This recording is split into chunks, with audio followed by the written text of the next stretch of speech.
نبينا حد أو إلهي سود جي أيو ضد أعفية عدي رادن خف كاسا كافر.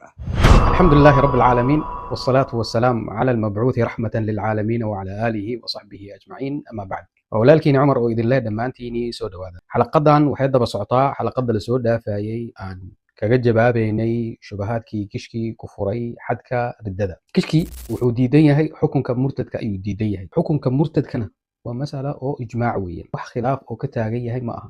saxaabadii ku ijmaaceen, ummadana way ku ijmaaceen, culimo fara badanna maartay way soo naqlinayaan ijmaacaas. kishkii wuxuu diidan yahay masaladaas buu diiday. wuxuu khilaafay oo toos u khilaafay hadalkii nebi maxamed calayhi salaatu wasalaam weeyaan. marka wuxuu sameeyey shubahaad ayuu la imaaday, asagoo oo doodiis ee tahay xukunka murtadka hadduu yahay dil. wuxuu la imaaday oo isku dayey dad inuu soo qaato oo zamankii nebi maxamed calayhi salaatu wasalaam ay joogeen oo ridooween, haddana nebi maxamed calayhi salaatu wasalaam wuxuu leeyahay ma dilin. hadalka ugu dambeeyey oo asaga soo qaatayna sida hadda maqlayseen waa hadalkii ibn xasm weeyaan.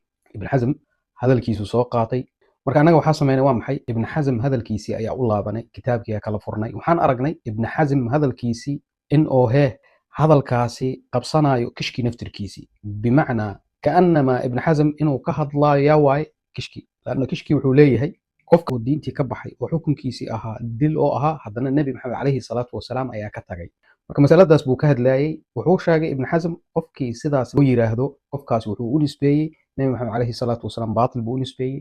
sida oo kale nebi maxamed calayhi salaatu wasalaam walciyaadu billah wuxuu ka dhigay kaanama inuu khilaafay ilaahi subxaanahu watacaala amarkiisii. qofka oo sidaas maaragtay yidhaahdana xukunkiisu wuxuu noqonayaa inuu kaafir yahay. sidaas yaa yidhi? waa ibn xasm baa yidhi. marka hadalka ibn xasm wuxuu ku tabaqmayaa waaye waa kishkii naftirkiisi weeyaan. intaas haddaan uga baxo, bal aan dhegaysano kishkii maanta wuxuu noo wado. aan dhegaysano. soo daa kishkii. من ساسو كلا جعران ما اللي يراد النبي ugu yimid يعني كير يا محمد، يعني صحابته كمid aha wuu ka baxay maxamed oo cadaalad sameeyay nabiga la dagaalamay.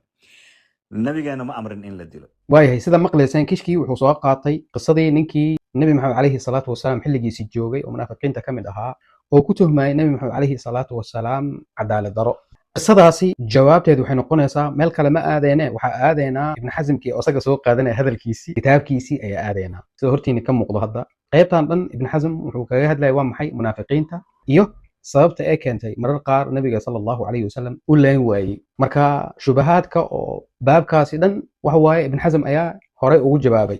hadalka oo kishkii oo la imaaday iyo qisada oo asaga la imaaday hore waxaa ibn xasm ugu jawaabay. marka waxaa siinayna anaga ibn xasm maartay jawaabtiisii ayaa siinayna. ibn xasm wuxuu yiri qaaluu, wuxuu ka soo hadlay dadka oo doodaas maartay ay qabaan. marka wuxuu yiri qaaluu ina alladii jawara rasuulullaahi sala allahu calayhi wasalam qaala inahu lam yacdil. ninka oo nebi maxamed calayhi salaatu wasalaam ku tuhmay joor oo ku tuhmay dulmi ku tuhmay oo yiraahday cadaalad maadan la imaanin oo nebi maxamed buu ku leeyahay, walaa araada biqismatihi wajha allahi, oo qismadaasi iyo qaybintaasi ma ahan mid oo wejiga ilaahay mataqaanaa laga rabo. waxay dhaheen ninkaas waa murtad weeyaan, laa shaka fiih, aan shaki ku jirin, munkashif alamri, amarkiisna banaanku yaala, walaysa fi shayin min alakhbaari, akhbaartana martay kuma jirto annahu taaba inuu ka tooba keenay min dalika, walaa annahu qutila, iyo in la dilay midna martay ma sheegin akhbaarta. bal fiiha nahyu can qatlihi, bal waxaa ku jiro in oo laga nahyi laga celiyo waa maxay? dilkiisii.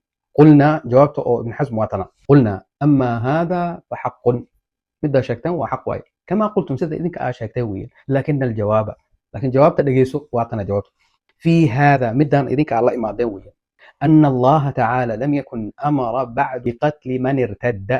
waxaa leenahay jawaabta waxa waaye allah subxaanahu watacaala xilligaasi ma amrin nebigiisii in oo dilo waa maxay? qofka oo diinta ka ridoobo. falidalika lam yaqtulhu rasuulullaahi sala allahu calayhi wasalam. sidaas darteedii nebi maxamed calayhi salaatu wasalaam qofkaasi ma dilin. walidalika nahaa can qatlihi, wuxuuna ka nahyey oo ka celiyey waa maxay? in la dilo. uma amarahu allahu tacaala bacda dalika biqatli man irtadda can diinihi.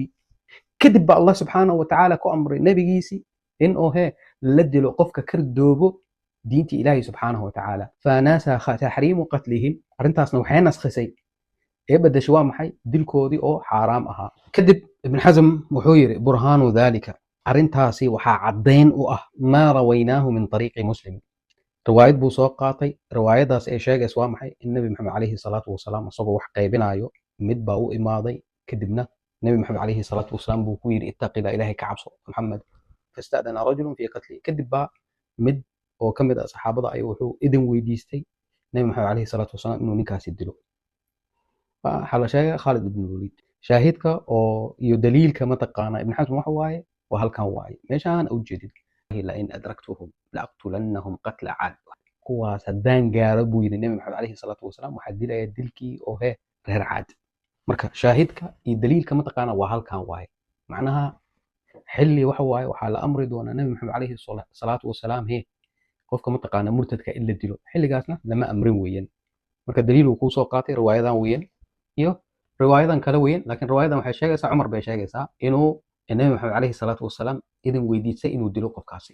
marka nabiga uu ka diiday isla hadalkan buu sheegay. shaahidka waa meeshan wallaahi la in adraktuhum la aqtulannahum qatla caad waxaan dilayaa qatla caad.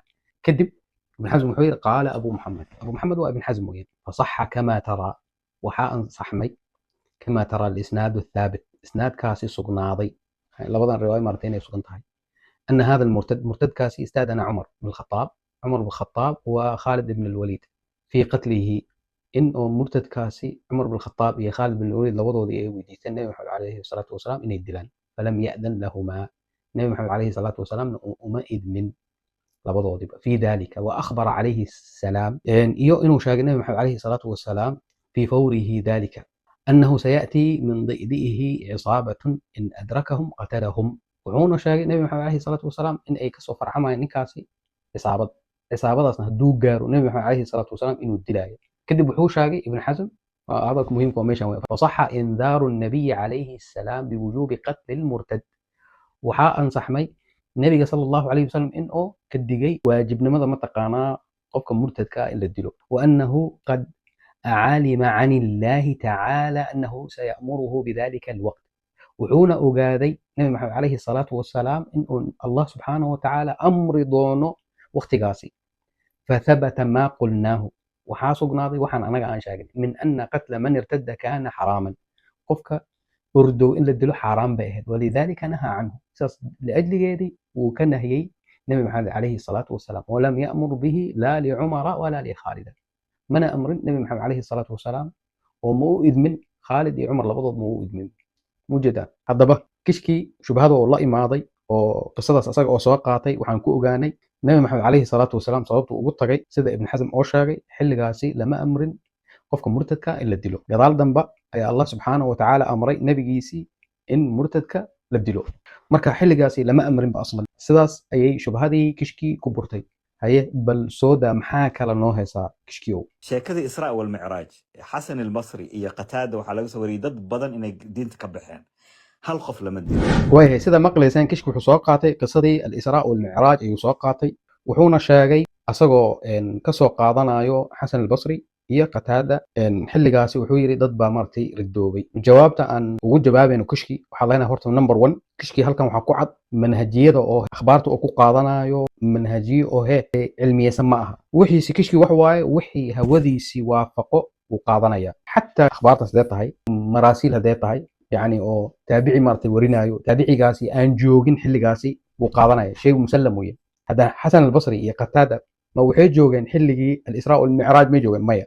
fiiri wuu xujeysanaya. haye hadalkii nabi maxamed calayhi salaatu wasalaam sugnaadayna oo ku sugnaaday waa maxay sanad oo muttasil ah aan inqitaac ku jirin oo toos saxaabada ay ka wariyeen nabi maxamed calayhi salaatu wasalaam ay ka maqleen kishkii ma qaadanayo laanna shaygaas wuxuu ka hor imaanaya hawadiisu ay ku hor imaanaya. hadda fiiri nabi maxamed calayhi salaatu wasalaam asagaa noo sheegay qofka ridoobo oo diinta ka baxo in xukunkiisi yahay dil. nabigaa noo sheegay sala allahu calayhi wasalam wuxuuna ku imaadaa sanad oo muttasil ma qaadanayo laakiin wuxuu qaadanayaa akhbaar oo noocan oo kale wuu qaadanaya. kaas waa qodobka koowaad weeyaan. qodobka labaad kaba soo qaad kishkii naqligaas asaga soo naqliyey in oo sugnaaday bimacnaa xilligii alisraa walmicraaj in ay dad maaragtay ridoobeen kaba soo qaad arrintaas inay sax tahay. waxaan leenahay kishkiyow laba mid un weeyaan ya ama waxaa tahay qof jaahil ah ya ama waxaa tahay qof oo beenaala ah oo mudallis ah. su-aasha meesha taal waxa waa alisraa walmicraaj goormaa mataqaana qisadaas ee dhacday goormaa nabi maxamed calayhi salaatu wasalaam la dheelmiyey? ma xilligii oo madiine joogay miya oo dowlad ay jirtay ee xuduud ay jirtay cuquubaad ay jirtay ciddii ka baxdo maaragtay diinta in maaragtay la dilay ma xilligaas baa maaragtay la dheelmiyey nabi maxamed calayhi salaatu wasalaam oo madiine markuu joogay miya mise waxa waaye waa waagii iyo xilligii mataqaana joogay maka weeye?